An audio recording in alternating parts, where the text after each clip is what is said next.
നമുക്കറിയാം one of the leading causes of death is heart disease. ഈ heart disease ഇത്ര severe complicated കണ്ടീഷനിൽ നമ്മൾ ഹോസ്പിറ്റലിൽ പ്രസൻറ്റ് ചെയ്യുന്നതിന് മുമ്പ് തന്നെ നമുക്ക് ചില വാണിംഗ് സിഗ്നലുകൾ ഹാർട്ട് തരാറുണ്ട്.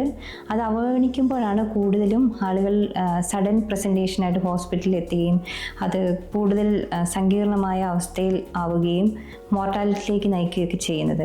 അപ്പം അതിനു മുന്നേ ഹാർട്ട് തരുന്ന വാണിംഗ് സിഗ്നലുകൾ എങ്ങനെ നമുക്ക് മനസ്സിലാക്കാം, അപ്പം ആരാണ് കൂടുതൽ ശ്രദ്ധിക്കേണ്ടത്, ഏത് ഗ്രൂപ്പിൽപ്പെട്ടവരാണ് ഹൈ റിസ്കിലുള്ളത് എന്നാണ് ഞാൻ ഇവിടെ പറയാൻ ഉദ്ദേശിക്കുന്നത്. അപ്പോൾ ഹൈ റിസ്ക് ഗ്രൂപ്പിലുള്ളവരിൽ ഏജ് വളരെ പ്രധാനപ്പെട്ട കാര്യമാണ്.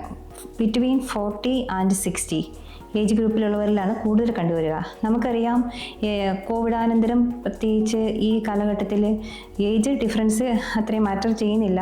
യങ്സ്റ്റേഴ്സിൽ കാണുന്നുണ്ട്, അതിൽ കൂടുതൽ ഏജ് ഉള്ളവരിൽ കാണുന്നുണ്ട്. എന്നിരുന്നാലും ഈ ബിറ്റ്വീൻ 40 and 60 കൂടുതൽ കാണുക. അതുപോലെ തന്നെ ജെൻഡർ ഡിഫറൻസ്, മെയിൽസിൽ കാർഡിയാക് ഡിസീസ് കൂടുതലായിട്ട് കണ്ടുവരുന്നുണ്ട്. അതുപോലെ സ്മോക്കേഴ്സിൽ ഇതിൻ്റെ റിസ്ക് കൂടുതലാണ്. ഫാമിലി ഹിസ്റ്ററി വളരെ ഇമ്പോർട്ടൻ്റ് ആയിട്ടുള്ള ഒരു കാര്യമാണ്. ക്ലോസ് റിലേറ്റീവ്സ് ആയവരിൽ, അതും യങ് ഏജിൽ തന്നെ ഹാർട്ട് ഡിസീസ് ഉള്ളവർ ഫാമിലിയിലുണ്ടെങ്കിൽ ഹാർട്ട് ഡിസീസ് വരുവാൻ കൂടുതൽ ചാൻസ് ഉണ്ട്. അതുപോലെ തന്നെ പുവർ ഡയറ്റ് ഫോളോ ചെയ്യുന്നവർ, food containing high fat, high cholesterol, high salt and high sugar, ഇത് ഡെയിലി ഫോളോ ചെയ്യുന്നവരാണെങ്കിൽ റിസ്ക് കൂടുതലുണ്ട്. അതുപോലെ തന്നെ ഡയബറ്റീസ്, അൺകൺട്രോൾഡ് ഡയബറ്റീസ് ഉള്ളവർ, അതുപോലെ അൺകൺട്രോൾഡ് ഹൈപ്പർ ടെൻഷൻ ഉള്ളവർ, അവരിൽ ഈ റിസ്ക് കൂടുതൽ ഇരട്ടിക്കും. അതുപോലെ തന്നെ മറ്റ് ഹൈ റിസ്ക് ഫാക്ടേഴ്സാണ് ഒബേസിറ്റി, കൂടുതൽ സ്ട്രെസ്സിൽ വർക്ക് ചെയ്യുന്നവർ, ഒരു ജീവിക്കുന്നവർ, അതുപോലെ ഇന്നാക്ടിവിറ്റി, ഇതെല്ലാം ഹാർട്ട് ഡിസീസ് വരുവാൻ ഉള്ള റിസ്ക് ഫാക്ടേഴ്സാണ്. അപ്പം ഇങ്ങനെയുള്ളവരിൽ എന്ത് സിഗ്നൽസ് ആണ് ലഭിക്കുക, അത് നമ്മൾ എങ്ങനെയാണ് മനസ്സിലാക്കേണ്ടത്, അതാണ് ഇനി പറയുന്നത്. അസ്വാഭാവികമായി ഹാർട്ട് ബീറ്റ് നമുക്ക് അനുഭവപ്പെടുന്നത്, പാൽപിറ്റേഷൻസ് എന്ന് നമ്മൾ പറയും, അതൊരു വാണിംഗ് സിഗ്നൽ തന്നെയാണ്. അങ്ങനെ അനുഭവപ്പെട്ടാൽ നമ്മൾ കാർഡിയാക് ഇവാലുവേഷൻ നടത്തേണ്ടതാണ്.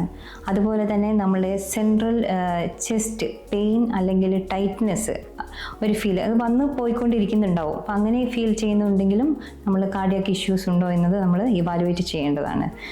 അതുപോലെ തന്നെ പെയിൻ ഷോൾഡറിലോട്ട് റേഡിയേറ്റ് ചെയ്യുന്നത്, കഴുത്തിലോട്ട് വരുന്നത്, നമ്മുടെ താടിയിലേക്ക് വരുന്നത്, അതും ഇതുപോലത്തെ വാണിംഗ് സിഗ്നലുകളിൽ പെടുന്നതാണ്. കുറച്ച് നടക്കുമ്പോൾ നമുക്ക് കിതപ്പ് തോന്നുക, ഷോർട്ട്നെസ് ഓഫ് ബ്രെത്ത്, പെട്ടെന്ന് ക്ഷീണം അനുഭവപ്പെടുക, എക്സസീവ് സ്വെറ്റിംഗ് ഫീൽ ചെയ്യുക, ഇതെല്ലാം ഈ വാണിംഗ് സിഗ്നലുകളിൽ പെട്ടതാണ്. നമ്മൾ തിരിച്ചറിയുകയും അതിന് ഫോളോ ചെയ്ത് മെഡിക്കൽ അഡ്വൈസ് തേടുകയും ചെയ്യുക എന്നതാണ് വളരെ പ്രധാനപ്പെട്ട കാര്യം. ചിലരിലെങ്കിലും കണ്ടുവരുന്ന മറ്റു സിഗ്നലുകളാണ് തരിപ്പ്, കയ്യിലോട്ട് തരിപ്പുകൾ അനുഭവപ്പെടുക, കോൾഡ്നെസ് ഫീൽ ചെയ്യുക, എക്സ്ട്രീമിറ്റീസിൽ കോൾഡ്നെസ് അസ്വാഭാവികമായി ഫീൽ ചെയ്യുക, ഇതെല്ലാം നമ്മൾ വാണിംഗ് സിഗ്നലുകളിൽ പെടുന്നതാണ്. അപ്പം ഇങ്ങനെ പല പ്രാവശ്യം വന്നും പോയിരിക്കുമ്പം അത് ശ്രദ്ധിക്കപ്പെടാതെ വരുമ്പോഴാണ് ഈ ഹാർട്ട് ഡിസീസ് അതിൻ്റെ സിവിയറിറ്റിയിൽ നമ്മൾ പ്രസൻറ്റ് ചെയ്യുന്ന ഒരു കണ്ടീഷൻ വരുമോ.